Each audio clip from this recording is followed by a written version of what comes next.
tentukan jumlah dan jenis obatnya apa, itu kan. Itu yang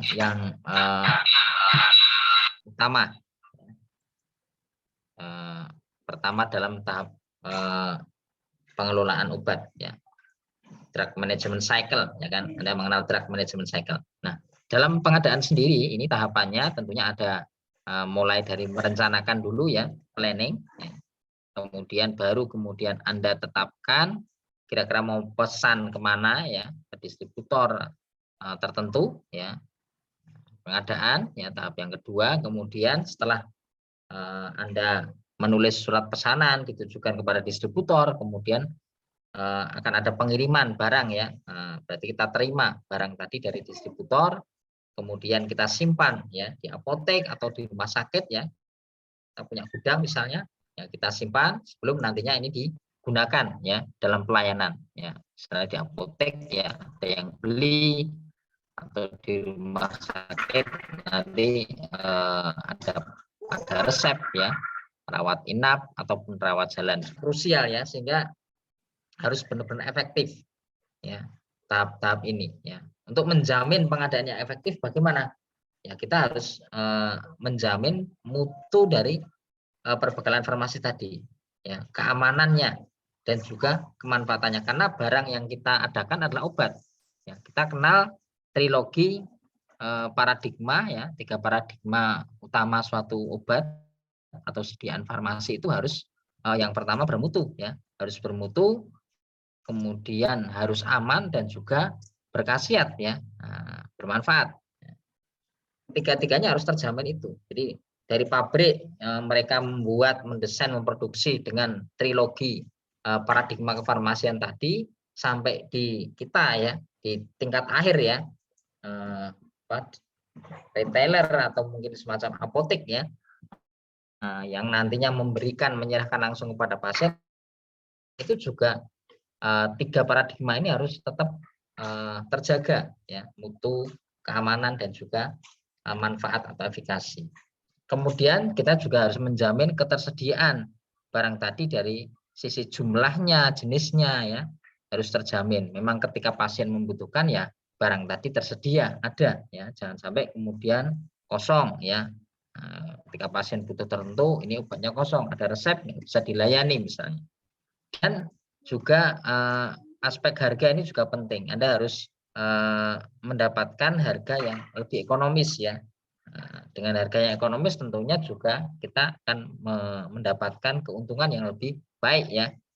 Dan juga misalnya dijual ke pasien juga akan lebih terjangkau ya. Seperti itu. Nah, titik kritis dalam proses pengadaan ini adalah di mana? Yaitu di waktunya. Ya, kapan pengadaan ini kita lakukan? Ya, ini nanti ada juga ya perhitungan ya, kita mengenal ada proses pemesanan ulang ya kan, kita sudah pesan pertama, kemudian kapan kita memesan kembali obat tadi ya, tentunya kan setelah obat tadi terjual ya atau digunakan dalam pelayanan kepada pasien seperti itu. Nanti boleh instruksi ya kalau misalnya ada hal-hal yang kurang jelas di dalam penyampaian saya, bisa raise hand atau mungkin nanti unmute ya untuk berkomentar langsung, tidak harus menunggu nanti selesai ya kuliah ini. Saya lanjutkan ya. Jadi inilah pentingnya manajemen persediaan. Ya. Manajemen persediaan ini bertujuan untuk menjaga keseimbangan ya antara biaya penyimpanan dan pembelian obat ya. Kita kan mengeluarkan biaya itu tadi untuk pesan, kemudian sebelum dikeluarkan tentunya ada biaya penyimpanan juga, ini juga harus dipertimbangkan, dan juga biaya yang terjadi jika kekurangan pasokan, misalnya stoknya habis ya, atau bahkan tidak ada yang memasok, mungkin ya PBF-nya stoknya mungkin kosong di PBF atau di kita juga habis ya. Ini bisa jadi ini tujuannya agar jangan sampai stok juga berlebih, over ya di kita terutama ya kan, sebagai pemberi pelayanan ya, mau nanti mungkin di apotek ataupun konteksnya di rumah sakit ya. Kita harus menjamin keseimbangan itu ya, sehingga ketika pasien membutuhkan ya barang tadi ada dan jumlahnya cukup ya, jenisnya sesuai. Nah, ini tahapan yang harus dilakukan ya dalam manage ini, mulai dari pemesanan ya, kita harus sudah memplanning tadi pesan ya, pemesanannya apa saja ya, tentunya harus kita persiapkan ya dengan surat pesanan ya. Anda mungkin sudah dikenalkan di apotek ya, bagaimana golongan obat tadi dengan SP yang berbeda tentunya ya. Kemudian penerimaan ya, setelah dipesan barang datang, kita akan menerima ya, bagaimana kemudian menyimpan ya. Mungkin Anda menyimpan berdasarkan abjad ya, atau mungkin disimpan berdasarkan aktivitas farmakologinya, atau dengan kombinasi abjad dan aktivitas farmakologi gitu kan. Nah, kemudian juga mungkin beberapa yang menggunakan sistem informasi manajemen atau SIM ya. Ini sebetulnya kalau di RPS ternyata ada materi tentang SIM, tapi mungkin sepertinya tidak disampaikan ya. Jadi dan mungkin sebenarnya butuh tersendiri ya kalau memang mau membahas tentang SIM ini ya. Nah, ini mungkin beberapa apotek juga ada yang punya, ada yang belum ya. Nah, ada yang masih SIM-nya manual ya. Kalau barang datang ya paling dicatat manual misalnya ya. Atau fakturnya Anda kumpulkan kan ya. Barang datang tadi kan ada faktur, ada tagihan ya. Kemudian kan di situ biasanya selain ada angka berapa biayanya ya, total per item, kemudian biaya total pembelian barang tadi ya kan, juga ada item obatnya kan, sehingga ini bisa untuk harus diarsip juga ya faktur-faktur tadi, dan biasanya menjadi dasar Anda juga untuk menentukan harga. Oh, saya dapat harga dari PBF ini sekian ya, nanti saya mau mengambil keuntungan berapa marginnya. Misalnya apotek kan tergantung obatnya ya, 1-2% misalnya, atau 1-3%. Ya. Kemudian baru Anda distribusikan ya kepada pasien berdasarkan resep ataupun OTC ya, obat-obat non resep. Kemudian setelah obat tadi dibeli atau digunakan tentunya habis ya, Anda harus memesan kembali ya, reorder lagi yang obat yang sama tadi. Nah, ini harus di manage ya siklus tersebut ya, mulai dari pesan sampai pesan kembali, reorder ya. Nah, ini betul-betul termanage ya, meskipun mungkin tadi belum menggunakan SIM tidak masalah ya, ini juga bisa dimanage dengan manual kok ya, tidak harus kemudian menggunakan suatu komputerisasi atau sistem informasi yang canggih seperti itu ya.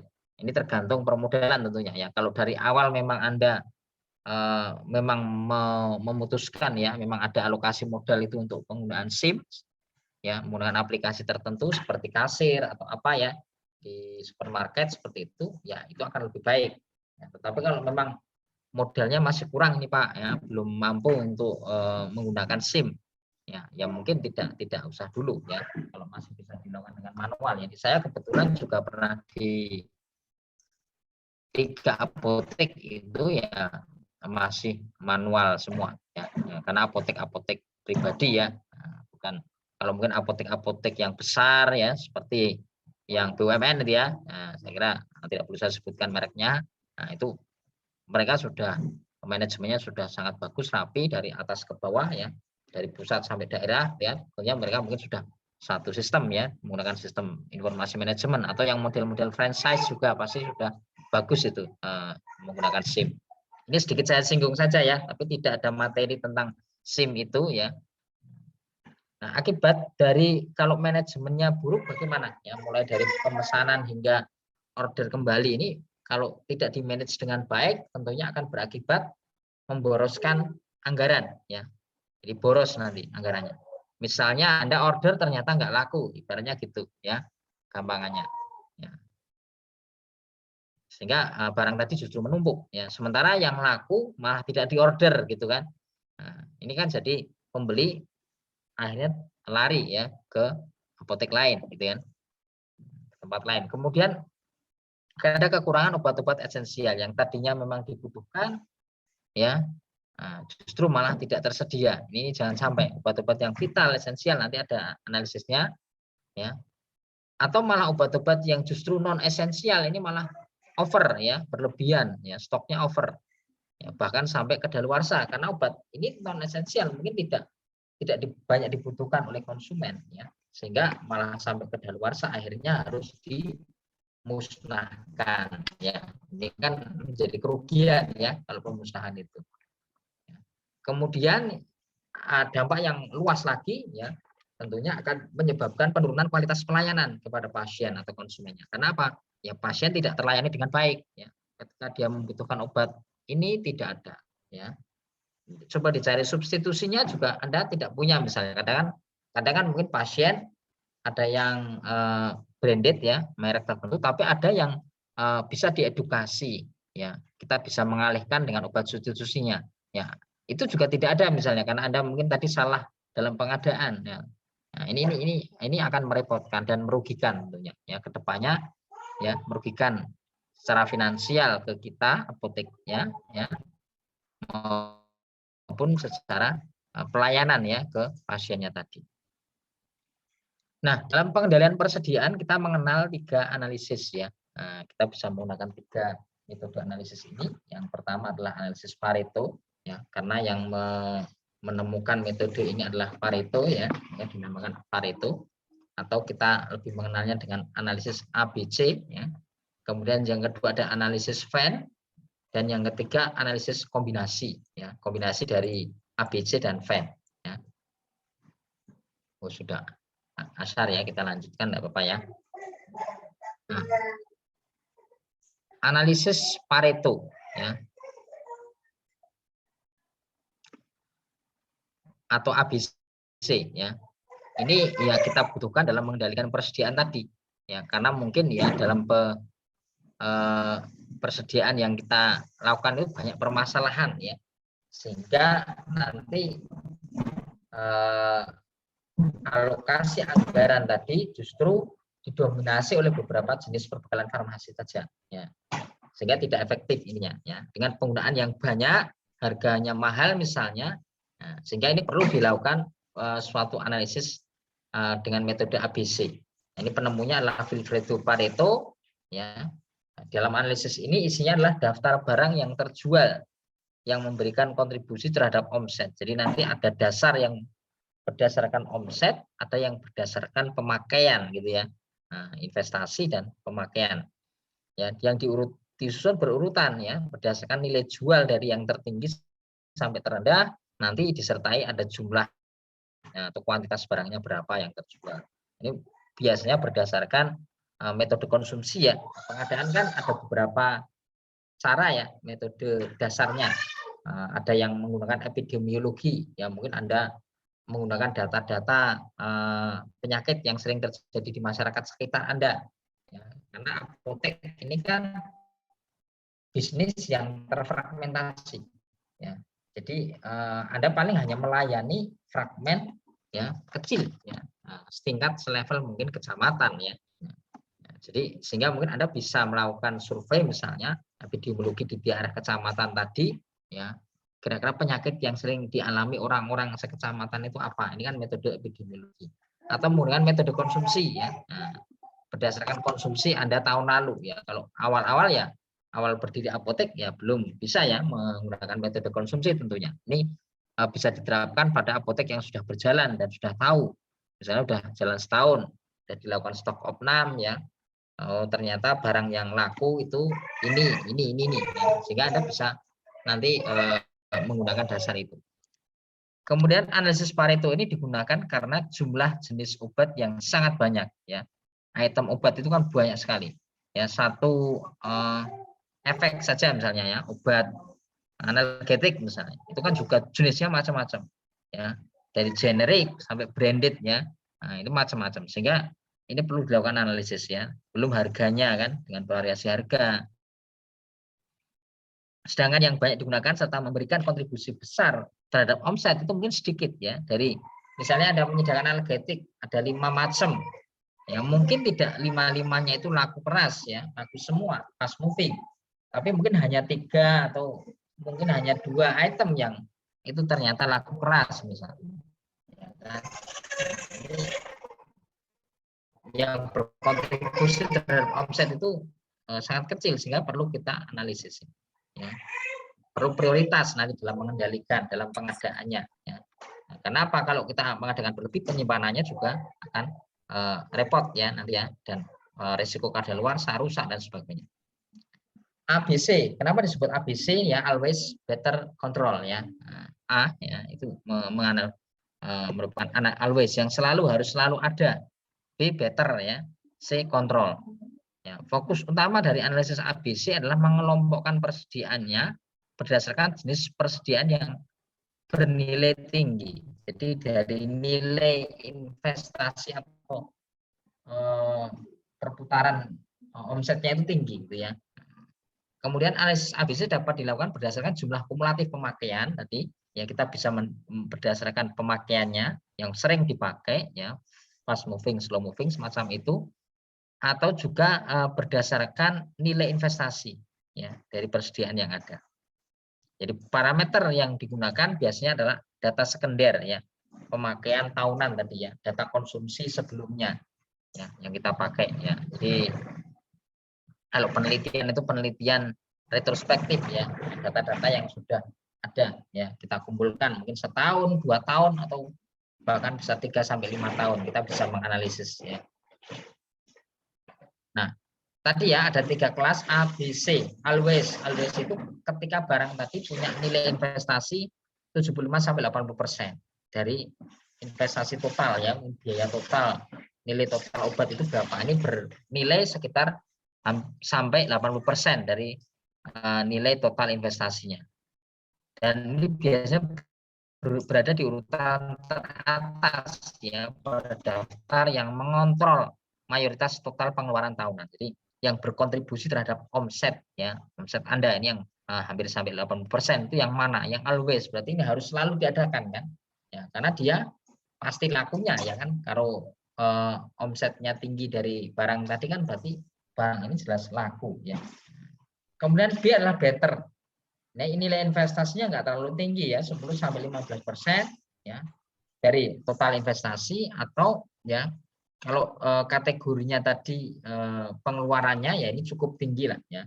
Tidak mayoritas tinggi ya, sangat tinggi tapi cukup tinggi. Sedangkan C adalah kontrol, barang yang nilai investasinya juga tidak jauh dengan B, sebetulnya 5 sampai 10% dari nilai investasi total.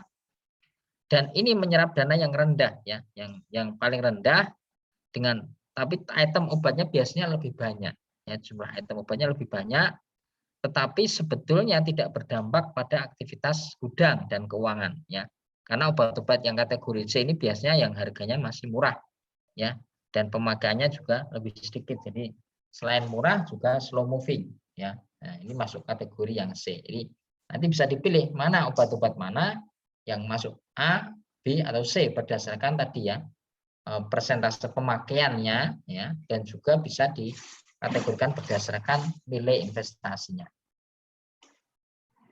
Itu analisis metode pertama ya, ABC ya. Ini klasifikasi dari analisis ABC tadi. ABC bisa berdasarkan jumlah item ya, jumlah pemakaian ya, itemnya ini berapa persen ya. A ini biasanya nggak terlalu banyak pemakaiannya, tetapi yang besar adalah investasinya justru. Meskipun sedikit yang kepakainya, tetapi karena dia mungkin obat-obat yang cukup mahal misalnya ya, dia secara investasi, secara omset menyumbang hampir ya sampai 75% bahkan 80% tadi.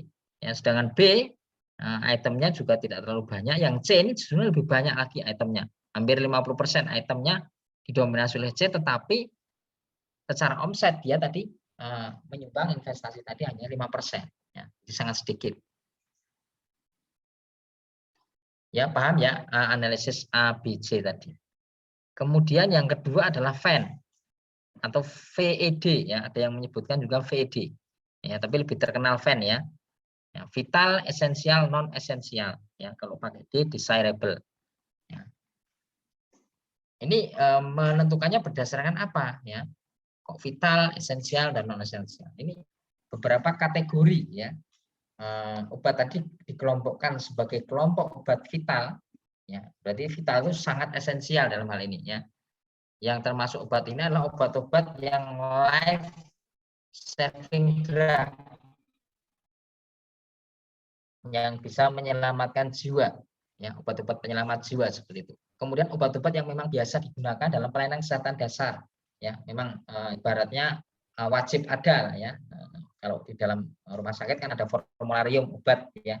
Nah, di situ obat-obat apa saja sebetulnya yang wajib ada dan dia masuk kategori life saving juga misalnya. Atau obat tadi juga untuk mengatasi penyakit yang menyebabkan kematian terbesar. Ya, kira-kira ya tadi ya katanya dengan yang poin pertama tadi, ya ini harus kita sediakan.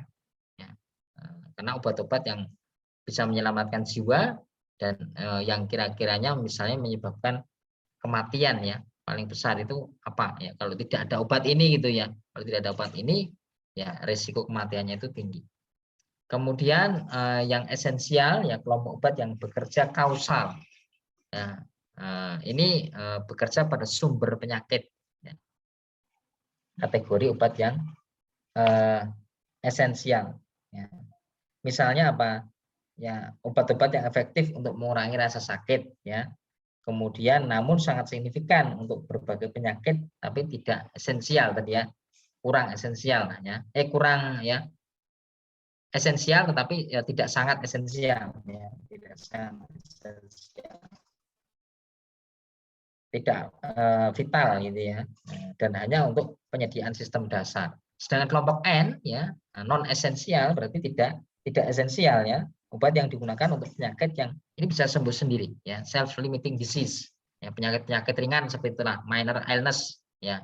Tadi mungkin secara jumlah bisa jadi banyak ya, tetapi ini memang obat kategori ini ya tidak untuk tadi ya menyelamatkan nyawa dan sebagainya, karena penyakit-penyakit yang ringan ya, keluhan kalau misal di apotek itu ya bisa diatasi dengan swamedikasi seperti itu.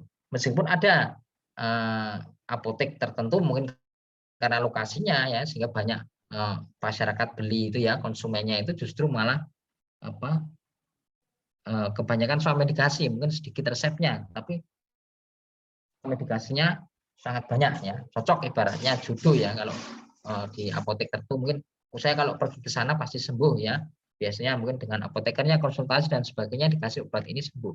Nah ini kan kalau ke apotek kan konteksnya kan kalau bisa memberikan obat langsung kan yang swamedikasi ya, bukan yang resep. Kalau kita yang obat-obat keras tentunya kan harus menggunakan resep dokter.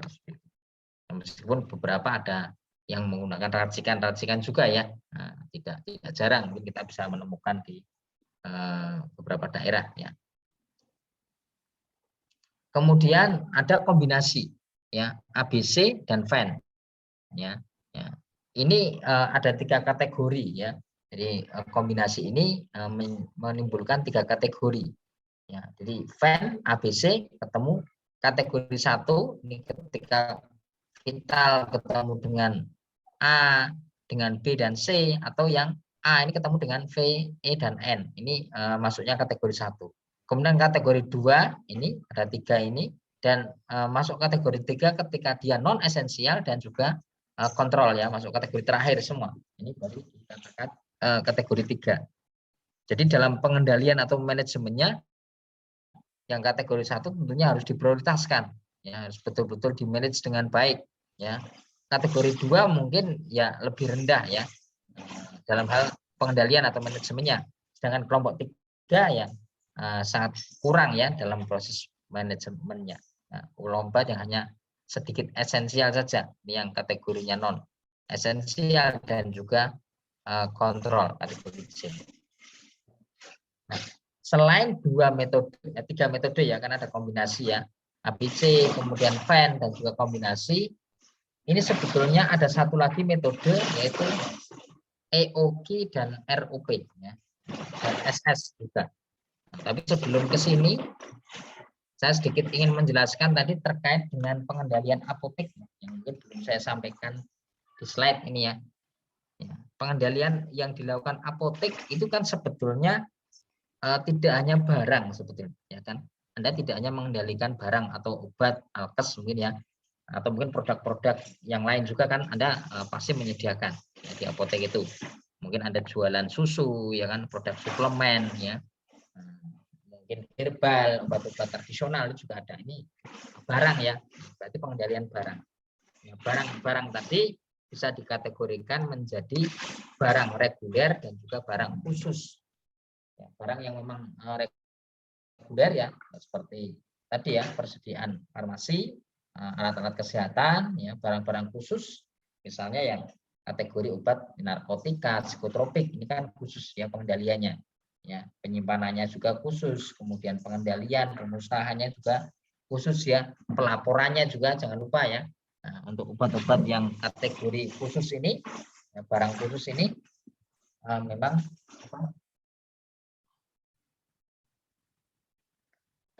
butuh penanganan khusus tadi ya, mulai dari pelaporannya berkala ya kan. Nah, kemudian ada pengontrolan ya, tiap kali terjadi transaksi, apalagi kalau nanti ada kasus, biasanya bisa jadi disidak atau diinspeksi apakah laporannya tadi sesuai atau tidak ya kan.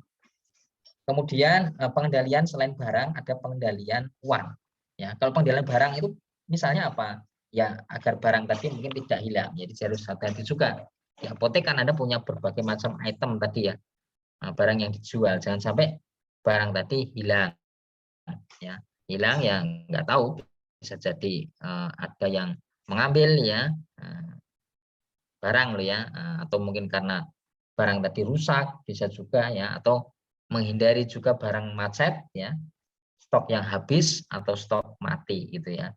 Nah, sedangkan pengendalian yang kedua adalah pengendalian uang, ini juga tidak kalah pentingnya.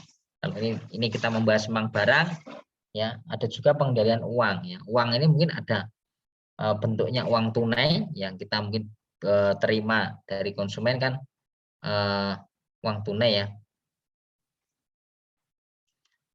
apa namanya, harus kita kendalikan, atau juga pengendalian piutang gitu ya. Nah, kita kan mungkin punya piutang ya,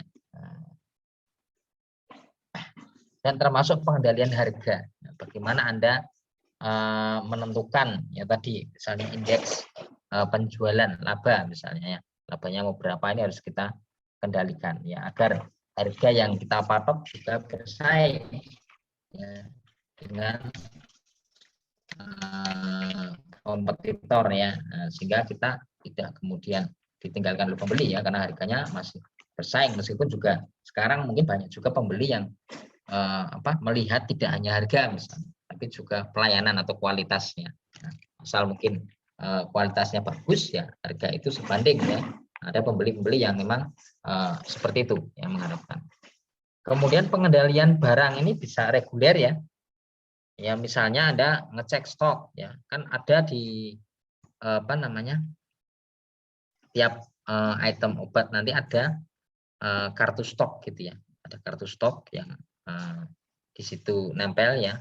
Ada kartu stok atau kartu styling ya. Ada buku defekta.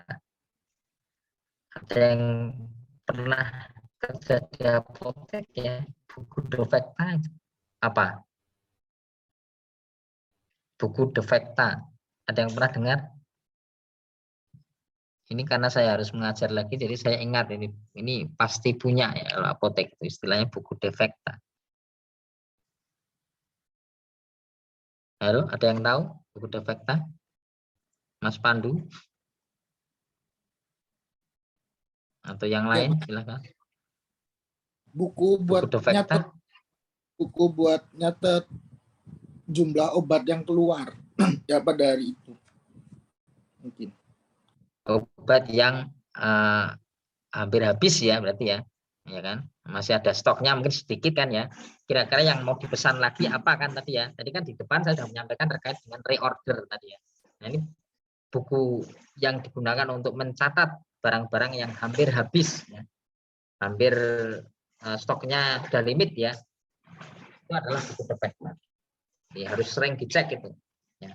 Tadi ada kartu stok, ada buku defekta ya. Kemudian ini pengendalian stok ya, juga mungkin ada tadi dilakukan ya secara tahunan, ada stok opnam nanti ya, Anda cek betul-betul ya sampai dihitung itu tabletnya berapa. Misalnya Anda pesan paracetamol dalam botolan itu kan sampai 1000 ya, Anda harus hitung itu betul-betul dihitung jumlah tabletnya tinggal berapa ya. Nanti sisanya berapa? Ini stok opnam, atau mungkin di tengah-tengah bisa dilakukan parsial stok ya. Stok parsial ya, tiap 3 bulanan misalnya. Ya, ini untuk menghindari barang tadi, barang yang macet kok nggak laku, ini kenapa?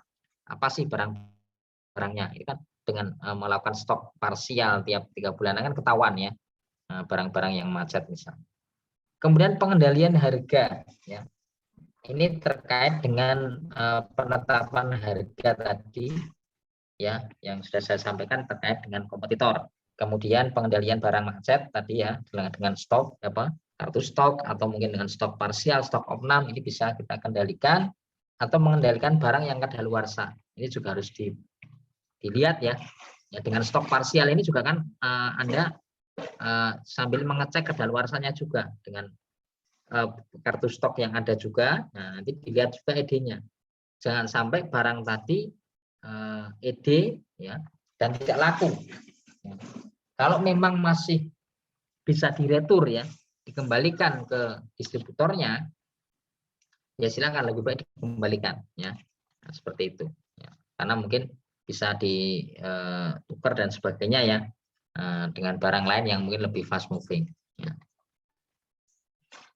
Oke, kemudian pengendalian barang khusus tadi ya, seperti narkotik, psikotropik, tentunya Anda harus ya rajin-rajin tadi ya, membuat controlling ya, ada pemasukan berapa ya, ada kartu stoknya sendiri-sendiri ya. Kalau narkotik, psikotropik ya, tiap item obatnya pemasukan berapa, pengeluaran berapa, kemudian ada yang rusak atau cacat dan sebagainya harus dicatat, karena nanti akan Anda pakai ya sebagai dasar pelaporan ya, laporan bulanan ya ke dinas kesehatan ya, untuk melaporkan narkotik, psikotropik ya. Kalau dulu mungkin zamannya saya ya ngirim surat itu manual, betul-betul manual, berkirim lewat pos atau mungkin ada yang nganterin ke dinas kesehatannya ya. Kalau zaman sekarang mungkin saya kira sudah canggih ya, menggunakan sistem informasi, mungkin langsung ya, tidak perlu pos-posan misalnya. Itu ya pengendalian barang. Kita coba pengendalian barang macet ya. Bagaimana kalau barang tadi kok sama sekali tidak laku ya? Pak, maaf Pak. Ya, gimana? Slideshow-nya nggak jalan Pak. Ya, memang saya nggak slideshow ini karena memang materinya tidak tertulis Mas Pandu. Ya. Jadi ini memang beberapa materi belum saya masukkan di slide ya. Nah, pengendalian barang macet. Ya. Kriterianya apa sih barang macet? Misalnya ya, dia sama sekali tidak masuk transaksi ya, tempat jualan dalam 3 bulan terakhir ya, atau sama sekali tidak keluar dari gudang, dari tempat penyimpanan sejak 3 bulan. Jadi kayak stok mati juga ya, sama sekali stuck ya, tidak keluar, tidak laku gitu ya dalam waktu 3 bulan ya. Kalau tadi dengan stok parsial 3 bulanan yang ketahuan ini barang-barang mana saja yang macet ya. Ya, bagaimana cara mengatasinya ya? Bagaimana misalnya solusinya kalau yang macet seperti itu? Ya, berarti kan Anda kemungkinan ya silakan. Kalau saya pernah magang di rumah sakit dulu, itunya obat-obatnya itu dicatat terus diberikan kepada dokternya supaya nanti kalau perlu terus diresepkan gitu. Makasih. Oke ya. Jadi sebagai prioritas ya untuk segera dikeluarkan itu kan ya. Ya, karena mungkin jangan-jangan juga idenya juga nanti sudah dekat kan gitu. Sehingga betul juga salah satu solusinya seperti itu kalau di rumah sakit ya, ini dokter dikasih list obat-obat yang macet ini ya untuk menjadi prioritas dalam meresepkan. Nah, kalau Anda di apotek gimana? Pembeli kan ya Anda harus merekomendasikan, berarti ketika Anda pembeli mencari obat tertentu ya kan, asal dia belum menyebut merek ya misalnya ya Anda merekomendasikan obat-obat ini gitu ya. Tapi kalau dia memang merek minded gitu ya, branded gitu, harus ini ya, ini agak susah ya, kecuali Anda melakukan edukasi yang agar pembeli tadi bisa memilih ya produk substituen ya. Jadi intinya dijadikan produk prioritas tadi untuk dikeluarkan, mungkin lewat resep dokter atau mungkin Anda lewat edukasi ke pasien sebagai produk substitusi ya. Nah, oke. Kemudian kalau barang yang ED misalnya, barang yang sudah kadung ya terlanjur ED ya, expired ya, daluarsa. Kita harus cek itu ya setiap bulan ya. Kalau ada SIM-nya tadi ya, ini bisa mengeluarkan data yang berupa daftar barang kadaluarsa dalam waktu 6 bulan ke depan. Jadi kalau punya SIM kan mungkin sudah sistem dengan baik ya, tertata rapi gitu ya di sistem sehingga ketahuan itu, karena Anda kan bisa memasukkan ED juga ya, tiap obatnya mungkin batch berapa, ED-nya kapan. Nah, ini Anda kalau punya SIM tadi bisa mendata, melis obat-obat mana saja yang punya ED 6 bulan ke depan. Ya, tujuannya apa? Kita bisa mengembalikan retur misalnya ke PBF ya, kalau memang ini obatnya kedaluarsa, kemudian juga tentunya ya tidak laku ya. Kemudian harus mengecek juga langsung ya barangnya itu yang mana di gudang atau di etalase, nanti mungkin bisa dikelompokkan ya. Ya, kalau sistem kan bisa FIFO bisa FIFO ya, memang harusnya kalau kita menjual ya dalam hal ini agar tidak banyak barang kadaluarsa ya FIFO ya sistemnya, first expired first out ya. Jadi yang Anda kasih dulu yang obat yang ED-nya paling cepat gitu ya. Sedangkan yang ED-nya paling lama ya itu keluarnya belakangan enggak masalah ya. Kemudian barang tadi bisa ditarik dari gudang, kemudian Anda tandai yang sudah mau kadaluarsa 6 bulan tadi, Anda siapkan faktur pembeliannya, ya kan? Anda kan dulu punya faktur pesanan, ya. Dari pesanan tadi kan punya faktur, ini Anda siapkan, nantinya harus di barang dan faktur tadi diserahkan lagi ke bagian pembelian, ya. Kalau memang ada khusus bagian yang ngurusin pengadaan gitu ya. Nah, kemudian dilakukan retur tentunya ke vendornya, ya, PBF mana. Ya, ini harus dicek lagi datanya ya kan, kalau ada fakturnya kan kelihatan ini dari PBFA dan seterusnya. Oke, kemudian mungkin itu ya pengendalian uang tadi, uang tunai ya, misalnya ya kalau sudah punya sistem sih sebetulnya bisa dilakukan lewat by system ya, seperti kasir gitu kan ya. Sekarang mungkin juga kalau beli tidak mahal amat ya. Dulu pada waktu zaman awal-awal di apotek ya ada sih harganya ya, tapi mungkin waktu itu bagi PSA ya, pemilik apoteknya mungkin biasa masih cukup tinggi gitu ya, cukup mahal. Kalau sekarang mungkin banyak lah, bahkan ada yang mungkin software atau sistem informasi yang gratis yang bisa dipakai.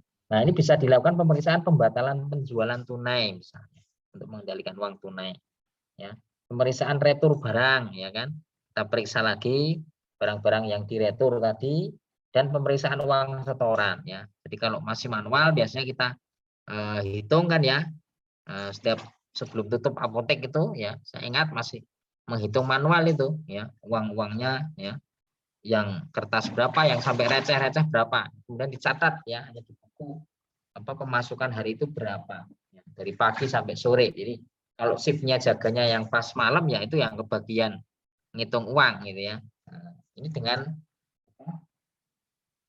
manual, dengan SIM pun ya Anda tidak jangan percaya 100% gitu ya. Di SIM tertulis uang sekian, tapi Anda tetap harus cross check ya, realnya berapa, uangnya dihitung juga ya, sesuai enggak dengan yang di komputer seperti itu misalnya. Mungkin itu tambahannya ya terkait dengan pengendalian tadi ya barang dan juga pengendalian uang. Sekarang kita kembali ke slide ya, Mas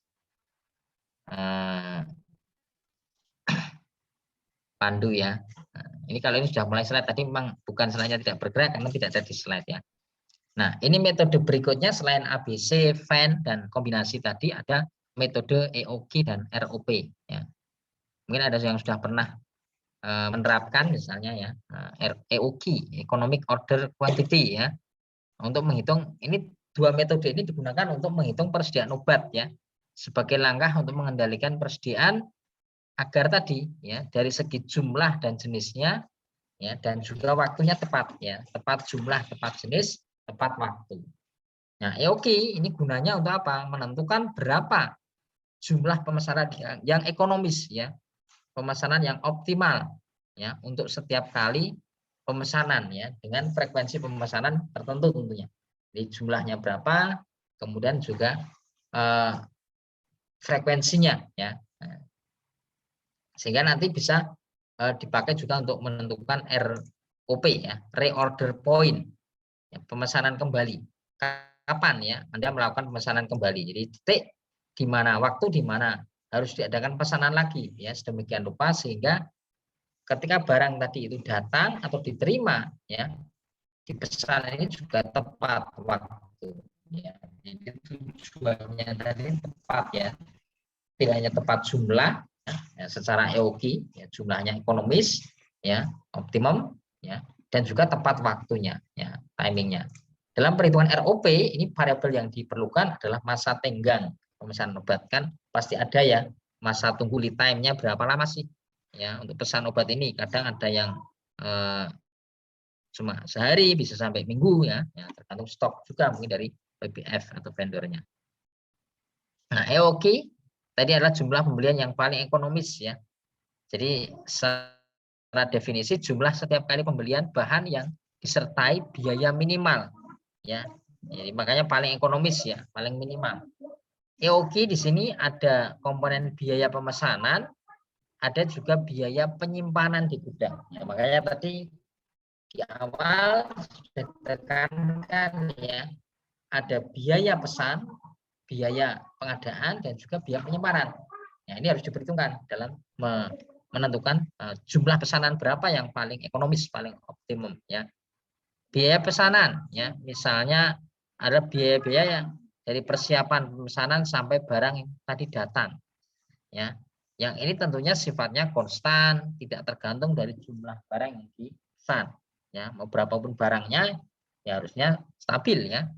Nah, biayanya meliputi ada biaya persiapan pemesanan, kemudian mungkin biaya mengirim atau menugaskan karyawan untuk melakukan pemesanan ya, kalau memang perlu ya.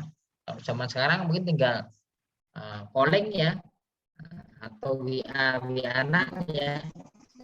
Dulu sih ada juga yang ya tiap hari itu biasanya ada sales yang datang ya, sales atau metrap yang pasti keliling kan ya ke apotek-apotek ya, sehingga kalau memang pas memang apa, kita kan tadi ya melihat buku defekta biasanya ya, kita tunjukkan buku defekta, nanti mereka membawanya barang apa ya. Kalau ada memang barang yang ternyata itu penting tapi pas salesnya mungkin tidak hadir hari itu ya, kita harus pesan by phone ya, atau mungkin zaman sekarang by WA atau email dan sebagainya ya. Atau mungkin ada yang sudah menggunakan aplikasi juga ya, BBF saya kira sudah canggih teknologinya.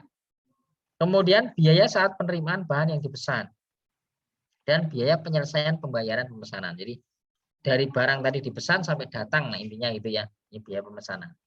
Kemudian biaya penyimpanan, inventory carrying cost ya, ada biaya kalau memang apotek mungkin besar ya, butuh gudang ya, mungkin butuh sewa gudang ya, harus dihitung juga ya, kalau gudangnya nyewa ya, biaya pemeliharaan bahan ya, biaya asuransi ya untuk menjamin keamanan bahan tadi ya, biaya TK di gudang, biaya kerusakan bahan baku ya, penyusutan ya kan ya. Ini dipertimbangkan juga ya, sebagai biaya penyimpanan. Nah, EOQ ini ada pertentangan dua hal sebetulnya.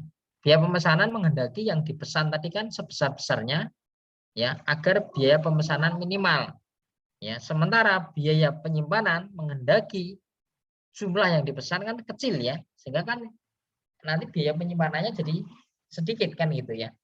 Ya. Kalau pemesanan kan ininya ya pesan sebanyak-banyaknya ya kan. Nah, sedangkan penyimpanan pengennya ya yang dipesan sekecil-kecilnya biar hemat nanti biaya penyimpanannya.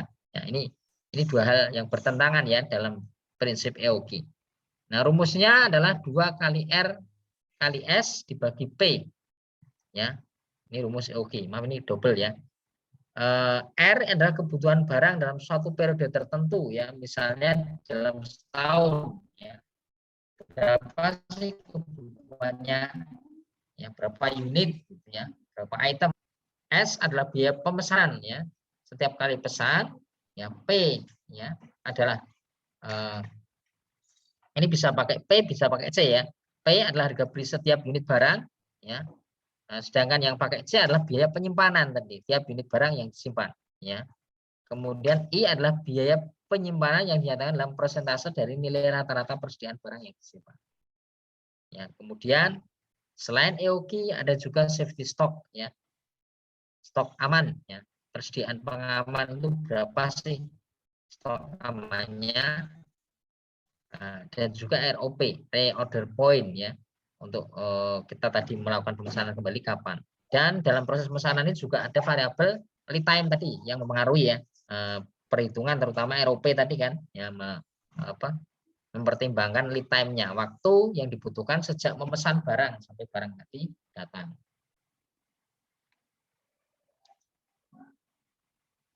Ini ada contoh soal ya. Suatu apotek butuh obat misalnya sekian item dalam 1 tahun ya. Setahun ini dihitungnya ternyata cuma 320 hari karena mungkin ada liburnya gitu ya. Jadi tidak dihitung full dengan harga 50 setiap item. Ini mungkin terlalu murah ya, tapi nggak apa-apa lah, hanya untuk contoh saja ya.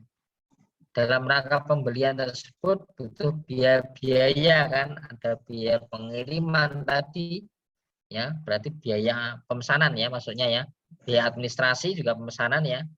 Nah, ini nilainya kecil-kecil ya, mungkin ibaratnya kalau mata uang itu centering lah ya. Nah, jadi 50 mungkin 50.000 ya, nolnya sudah dipotong 3, anggaplah seperti itu. Biaya penyelesaian pemesanan 20 ya per 1 kali pesan, penyimpanan di gudang 1 per unit per tahun ya.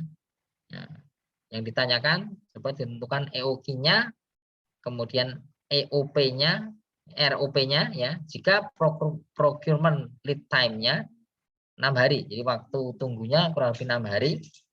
Gambarkan grafik EOQ, ROP dan SS jika SS ditentukan 500 unit. Kita lihat ya. Teorinya lagi ya. EOQ tadi metode yang digunakan untuk menentukan jumlah pembelian bahan baku yang paling ekonomis ya. Jumlah atau kuantitas barang yang dapat diperoleh dengan biaya yang minimal, seminimal mungkin ya. Sehingga jumlah pembelian yang kita lakukan ini optimum ya. Dasar menentukannya adalah tadi perimbangan antara biaya pesanan dan juga biaya menyimpan ya. Biaya Anda memesan dan biaya menyimpan ini harus seimbang ya. Economic order quantity terjadi pada saat biaya pemesanan tadi sama dengan biaya penyimpanan ya, seimbang ya. Procurement cost ya, biaya pengadaan kan, procurement sama dengan biaya carrying ya, untuk menyimpan. Nah, yang termasuk tadi ya, biaya pemesanan procurement ini ya, biaya selama proses persiapan tadi saya kira sudah ada ya, disampaikan biaya pengiriman pesanan, penerimaan barang selama proses membayar ya, yang termasuk biaya penyimpanan ya, carrying cost ya, biaya storage ya, menyewa gudang, pemeliharaan, dan sampai biaya modal ya. Ini tadi sudah disampaikan juga. Syarat pembelian dengan EOQ ya, harga pembelian per unit tadi konstan ya, jadi tidak berubah-ubah ya. Kita anggap nilainya konstan tadi ya, per unitnya. Bahan baku juga selalu tersedia di pasar ya, setiap saat dibutuhkan selalu ada bahan bakunya, tidak kosong gitu ya. Kemudian kebutuhan bahan baku juga relatif stabil sepanjang tahun. Kita membutuhkan bahan baku tadi tidak fluktuatif ya, kadang naik atau kemudian rendah turun sebagainya. Kita kebutuhannya juga stabil. Jadi antara permintaan dan demand dan juga offer ya, penawaran itu juga seimbang seperti itu. Nah, menghitung EOQ tadi rumusnya bisa menggunakan ini ya, tadi yang di depan tadi, atau ada rumus AK 2 kali RS dibagi dengan P kali L ya. R adalah jumlah tadi barang yang dibutuhkan dalam satu periode, misalnya setahun Anda mau pesan berapa unit gitu ya. Nah, totalnya. S adalah biaya pesanan ya, setiap kali pesan itu berapa biayanya ya. Kemudian P adalah harga pembelian per unit barang yang dibayar ya. Dan L biaya penyimpanan ya. di gudang. Biasanya dinyatakan adalah persentase dari, kalau biaya penyimpanan ini persentase dari nilai rata-rata dalam rupiah dari nilai persediaan. Ya, berapa? Ini biaya rata-rata penyimpanan itu berapa persen? Ya. Contoh soal lagi, biaya penyimpanan dan pemeliharaan di gudang adalah 40% dari nilai persediaan yang ada di gudang. Nah, biaya pesanan 15 juta setiap kali pesan. Jumlah material yang dibutuhkan selama setahun itu 1.200 unit. Harganya 1 juta per unit. Nah, berapa EOQ-nya? Ya, ini rumusnya nanti akar 2 kali ini. Ya. Berapa unit tadi jumlahnya dulu kan ya, 1.200 unit. Kalikan harga setiap kali pesan ya. Di sini 15 juta. Ya, kali 15 dibagi dengan P kali L tadi ya. P. Ya. P-nya adalah harga pembelian per unit. Sedangkan L-nya adalah biaya penyimpanan. Ya. P-nya 1 juta. Ya, karena ini dipotong ini. Di 15 jutanya, ya, nolnya dipotongin. Kemudian 1 juta, ya, tinggal 1 kan. Jadi ini dicoret 606, ya, ini juga dicoret kan, tinggal 15 per 1 kali L-nya adalah yang persentase tadi. Biaya penyimpanan 40% atau 0,4. Sehingga ketemu akar 90.000, yaitu 300 unit. Ini adalah EOQ-nya. Jadi jumlah yang dipesan untuk yang paling ekonomis ya, barang tadi paling ekonomis ya, pemberian sebanyak 300 unit sekali pesan ya, dalam sekali pesanan. Ya, jadi kalau kebutuhannya kan 1.200 dalam waktu setahun. Ya, berarti berapa kali pesan itu? Ya 4 kali pesan kan. Kalau setiap kalinya 300 unit. Berarti ROP-nya sudah ketahuan ya. Nah, reorder point-nya. Sebenarnya kebutuhan material tadi 1.200 unit ini ya bisa dipenuhi ya. Bisa sekali pesanan langsung 1.200 bisa. Kemudian 2 kali juga bisa kan? 600 3 kali juga bisa 400 ya, atau 4 kali 300-an ya, 6 kali sampai 12 kali ya, per pesanan 100 unit ya. Cuma kita harus menentukan mana yang paling efektif ya, dengan pesanan 1 kali sampai 12 kali tadi ya, kira-kira yang paling efektif tadi ya. Nah, kita lihat kalau 1 kali berapa bulan sekali pesanan ya, tiap 12 bulan ya. Setahun baru pesan lagi ya, tapi langsung 1.200 pesannya ya. Nah, kita lihat jumlah unit setiap kali pesan 1.200. Nilai persediaan tadi ya 1.200 juta. Nah, rata-ratanya 600 juta. Ya, biaya penyimpanan kan 40% dari ini. Ya, dari 600 juta. Ya, 240 juta. Biaya pesanan setahun ya 15 juta. Ya, jumlah biaya semuanya sekian juta.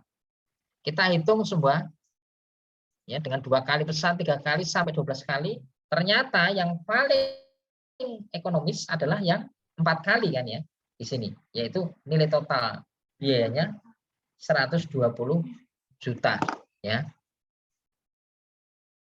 Ya, dari tabel tadi terlihat ya bahwa biaya semuanya yang paling murah pada pesanan 120 juta ini, tapi dipesan sampai 4 kali ya. Dengan sekali pesan berarti kan 300 unit ya, karena kita ada 1.200 unit gitu ya. Nah, inilah ROP sebetulnya. Ya. Reorder point-nya seperti itu. Ya, coba ini ada contoh soal lagi, biaya penyimpanan dan pemeliharaan di gudang adalah 35% dari nilai persediaan di gudang tadi ya. Biaya penyimpanannya ya, biaya pesanannya 18 juta setiap kali pesan, material yang dibutuhkan selama setahun itu adalah 1.500 dengan harga 1 juta per unitnya. Coba saya minta tolong dihitung EOQ-nya berapa. Seperti yang tadi di atas, yang slide sebelumnya. Silakan, saya kasih waktu 5 menit. Yang sudah bisa menyampaikan.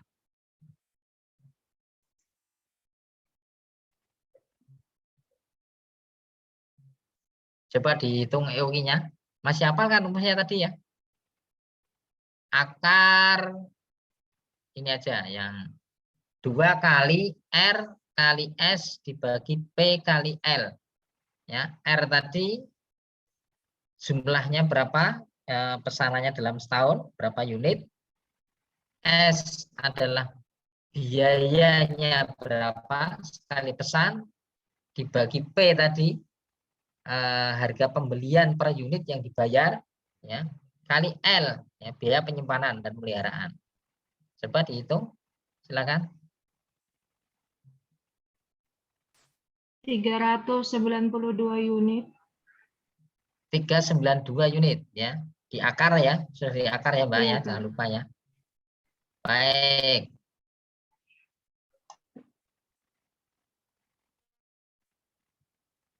Oke, sebenarnya kebutuhan materialnya 1.500 ya. Nah, ini dipenuhi ya tadi ya, bisa sekali, bisa sampai 12 kali juga. Ya, mungkin bahkan sampai 15 kali ya. Sekali pesannya 100 unit. Tapi coba kita lihat kembali.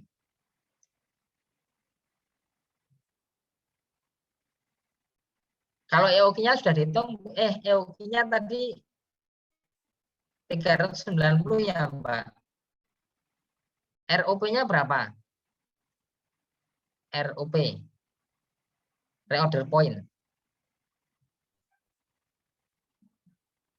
Sudah tak kasih rumusnya belum ya, reorder point? Bisa nggak menentukan ininya? Apa? ROP Mau itu manual? ROP rumusnya yang pakai safety stock apa bukan, Pak? ROP. Ya, betul, yang pakai safety stock. Safety stock ditambah LT kali CA. Ya, titik pemesanan kembali adalah rata-rata penggunaan obat kali lead time-nya ditambah safety stock ya, rumusnya itu. Ya, ini juga sebetulnya bisa menggunakan rumus tadi, tapi ini dihitung manual gitu ya. Dihitung manual kalau sekali sampai 12 kali berapa biaya total keseluruhannya. Nah, terus yang paling ekonomis ternyata yang 4 kali ya, berarti ini jelas ROP-nya ketemu ya 4 kali. Ya, ini monggo nanti bisa menggunakan rumus ya, atau secara manual seperti ini ya. Oke, kita lanjut dulu ya Mbak ya, karena ini waktunya juga tinggal sebentar lagi. Silakan nanti kalau mau latihan ya di rumah ya, untuk ini memang harus banyak latihan ya untuk biar familiar ya, bisa menggunakan rumus dan mempraktekannya ya. Jadi ini, nah itu untuk UKAI itu soal-soal perhitungan seperti ini terkadang suka keluar sepertinya ya. Ini saya sih karena baru pertama kali mengajar ya, dan kebetulan bidang ini kan masuknya kalau di UKAI berarti SBA ya, Social and Behavioral Administration ya. Ya. Kalau perhitungan-perhitungan sederhana tadi bisa diselesaikan dalam waktu cepat ya. Tadi Mbak Yuliana kayaknya kurang dari 1 menit apa ya? Siapa tadi yang menjawab 390 tadi? Ya. Nah, itu kemungkinan besar bisa berpeluang untuk menjadi soal UKAI ya, karena soal UKAI kan satu soal harus bisa diselesaikan dalam waktu maksimal 1 menit ya. Jadi misalnya ada data-data Anda disuruh ngitung itu ya, dalam waktu itu Anda sudah bisa lah ya, sudah hafal rumusnya, sudah tahu caranya ya, paling enggak 2 langkah katanya ya. Jadi untuk menyelesaikan itu setidaknya perlu 2 langkah. Kalau 1 langkah kan terlalu cepat ya, rumus 1 langkah ini butuh 2 langkah ya, seperti itu. Nah, ini coba nanti untuk latihan ya. Ini dalam dolar memang ya, dalam dolar. Ya, silakan nggak usah dikurskan, cukup ya dihitung berapa EOQ-nya ya. Nah, ini misalnya kurva ini seperti ini ya. Besarnya pesanan tadi mulai dari 200, 400, 600, 800, 1000 dan sampai 1200 ya. Kemudian di sini jumlah pesanan, kemudian ada biaya penyimpanan dan jumlah biaya selama satu periode tadi. Ya. Ini kalau dikait-kaitkan kurvanya bisa seperti ini. Dan tadi ketemu di 300 ya. 4 kali tadi kan yang paling ekonomis. Oke, ini tadi sudah ya. Rumusnya tadi. Ini yang soal mana ini? Yang 1600 ini.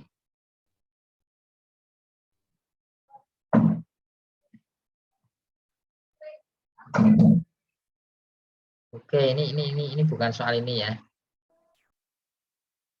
Nah, ini coba saya lanjutkan dengan safety stock ya. EOQ dengan safety stock ya. Kalau suatu perusahaan tadi menetapkan jumlah minimum persediaan yang harus ada di gudang, jadi stok aman lah. Stok amannya berapa sih yang ada di gudang tadi?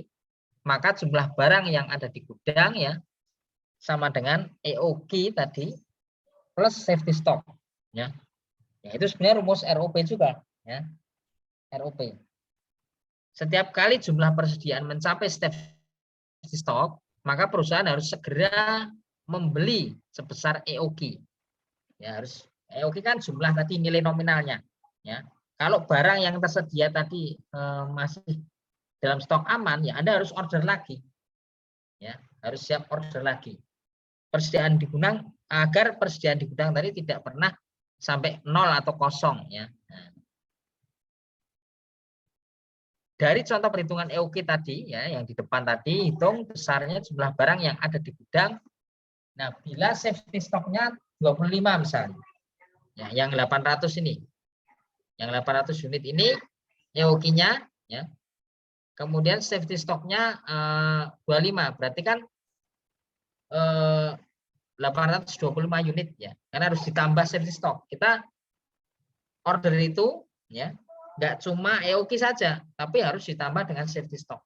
Ya. Jadi ingat ya, safety stock ini juga harus dipertimbangkan di sini. Ya, tidak terus Anda ketemu rumus dari rumus EOQ langsung ketemu berapa yang diorder ya. Nah, langsung sama dengan EOQ itu tidak, tapi di sini masih ditambah dengan safety stock ya. Stok amannya berapa ya? 25. Karena EOQ ini kan yang pasti diharapkan habis ya. Nah, sementara yang 25 itu harus ada terus. Ya, aman kalau memang ada mungkin faktor-faktor eksternal yang kita tidak bisa mengendalikan, misalnya biaya pengiriman yang terlambat, ya lead time-nya jadi panjang, atau dilalah mungkin di vendor kita pas kosong ya. Nah, ini harus ditambahkan safety stock. Kemudian ROP ya, reorder point adalah titik yang menunjukkan jumlah barang yang harus ada di gudang sewaktu perusahaan harus mengadakan pemesanan lagi. Jadi sebelum pesan tadi sudah harus ada SS tadi kan, safety stock. Nah, berapa itu kan? Nah, ROP ini. Sehingga penerimaan material yang dipesan itu tepat waktu, di mana persediaan di atas safety stock sama dengan 0. Ya. Safety stock adalah batas pengaman persediaan yang harus ada dalam gudang untuk menjaga kontinuitas pelayanan ya. Nah, kalau perusahaan suatu pabrik yang mungkin produksi, tapi kalau konteksnya di apotek, di rumah sakit adalah agar pelayanan tadi tetap berjalan ya. Nah, tidak kemudian orang tadi kecewa ya ketika datang tidak ada barangnya ya kan. Nah, berarti kan sama saja tidak ada pelayanan. Nah, faktor yang diperhatikan dalam menentukan ROP adalah penggunaan selama tenggang waktu mendapat barang tadi ya, lead time-nya ini ya. Jadi, makanya lead time ini faktor yang paling berpengaruh di dalam ROP ya. Kalau lead time-nya lebih lama ya ini mungkin sangat mempengaruhi ya ROP-nya. Dan besarnya SS tadi, safety stock-nya berapa sih? Ya, ini yang menentukan dari ROP. Maka dalam rumusnya kan ada ya dua faktor ini ada digunakan dalam rumus, yaitu safety stock ditambah penggunaan selama lead time ya, yaitu D kali L makanya ya. D itu adalah rata-rata penggunaan obat kali lead time waktu tunggunya. Jadi reorder point ya adalah persentase tertentu dari safety stock ditambah kebutuhan lead time tadi, ya, atau sama dengan penggunaan bahan baku selama tenggang waktu mendapat barang. Ya, lead time kalau lead time ya. Jadi kira-kira selama menunggu tadi, ya, biasanya barang tadi butuh berapa sih, ya, lead time ya, digunakan ya.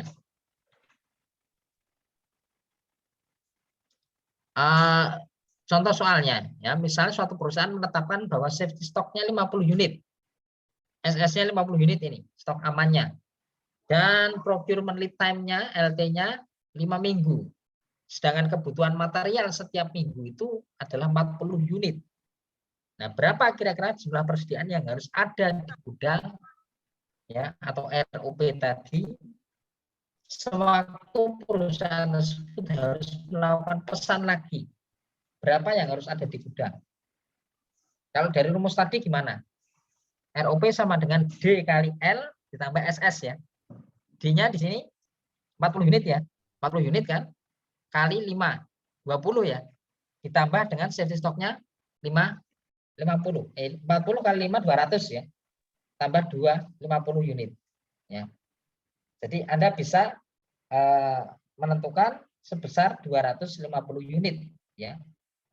Persediaan yang harus ada di gudang ya sampai menanti menunggu pesan lagi, karena ini merupakan jumlah EOQ ditambah dengan safety stoknya. Jadi safety stoknya ini ditambahkan ya. Nah, EOQ-nya di sini adalah ketemunya 200 kan ya.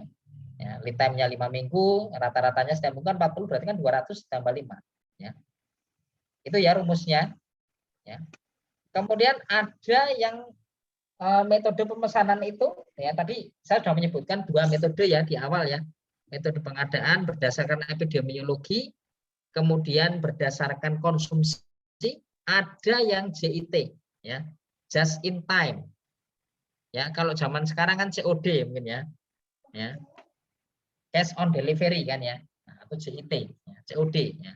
Kalau Anda biasa beli di e-commerce saya kira sudah paham ya. Persediaan tadi diperoleh dan dimasukkan dalam produksi tepat pada saat dibutuhkan. Ya.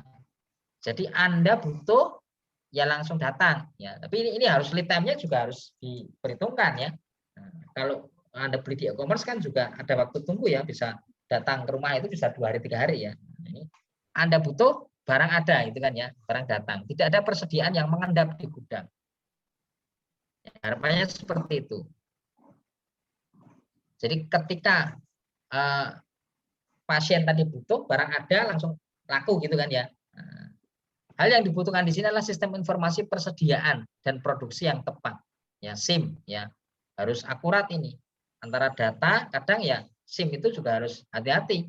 Ya, tetap harus dicek realnya, kondisi real yang ada di gudang atau di etalase atau di mana kita menyimpan barang tadi. Ya, terkadang sering terjadi tidak sinkron ya, di catatan, di rekapan, di kadang manual pun bisa jadi tidak cocok ya dengan kenyataan, apalagi computerized ya. Ya, gimana? Kemudian juga butuh pembelian dengan efisiensi yang tinggi ya, betul-betul sangat efisien untuk menggunakan metode ini. Pemasok juga bisa diandalkan tadi ya dalam pengirimannya ya, on time ya, sesuai dengan waktu yang diharapkan. Misalnya mungkin gini, ada orang pesan ya.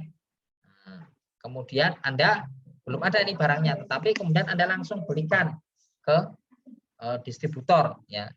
Tapi kemudian barang tadi datang ya Anda bayar langsung barang tadi kejual ke konsumen. Itu namanya just in time ya. Ya, tapi ini momen-momen seperti ini biasanya ya sangat langka ya, bisa terjadi. Kemudian pengelolaan yang efisien juga ya. Ini syarat-syarat yang harus dipenuhi untuk bisa CIT. Oke, tingkat perputaran bahan baku dan sebagainya ini sih kaitannya dengan produksi ya. Tidak saya sampaikan. Ini beberapa saya mengutip dari jurnal ya. Anda bisa nanti melihat sendiri juga contoh yang ada di jurnal bagaimana menghitung EOQ ya. Ini prinsipnya hampir sama tadi seperti yang slide sebelumnya.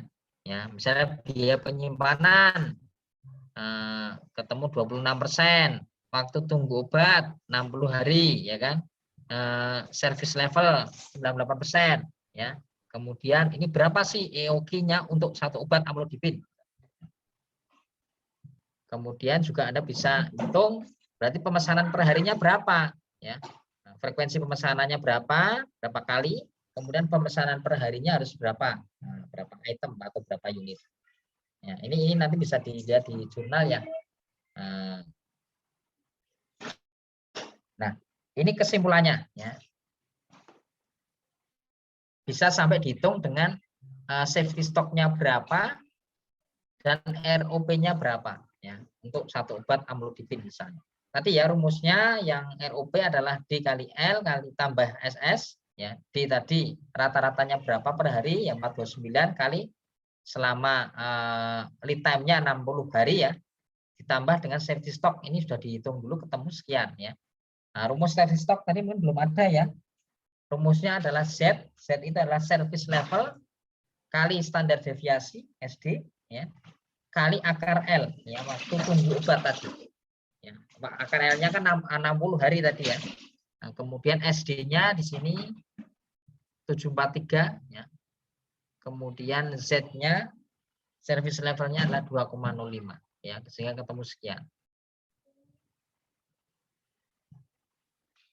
Ya, ini contoh dari suatu jurnal ya yang meneliti perhitungan EOQ SS di suatu rumah sakit ya.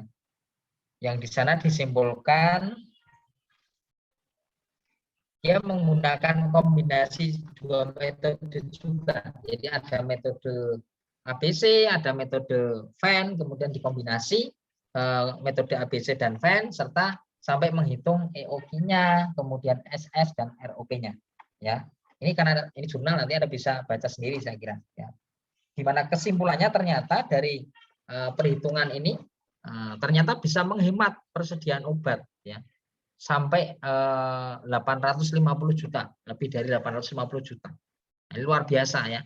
Ya, penerapan metode ABC, Venn ini ternyata bisa melakukan efisiensi anggaran ya. Kemudian dengan adanya penentuan ROP dan SS ini juga bisa menjadi standar ya, standar untuk mengendalikan suatu persediaan farmasi ya, baik obat maupun alkes ya. Dengan apa? Tadi menentukan jumlah persediaan pengaman ya, safety stock, maupun untuk melakukan tadi reorder point ya, kapan sih pesannya lagi ya.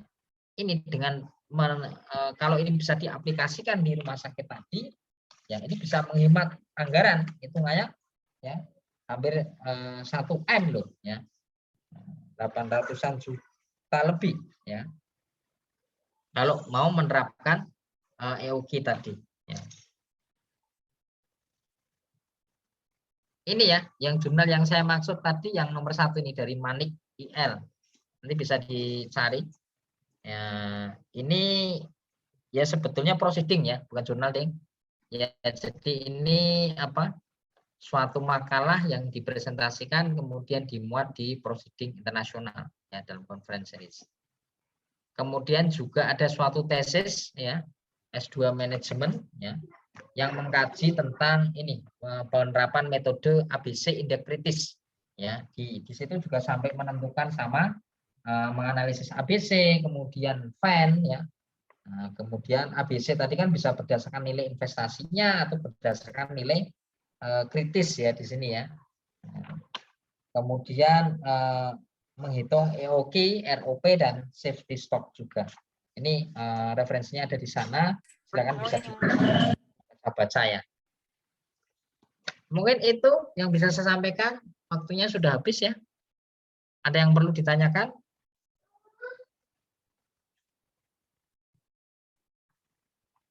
Silakan.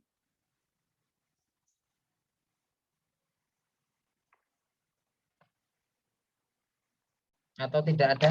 Cukup?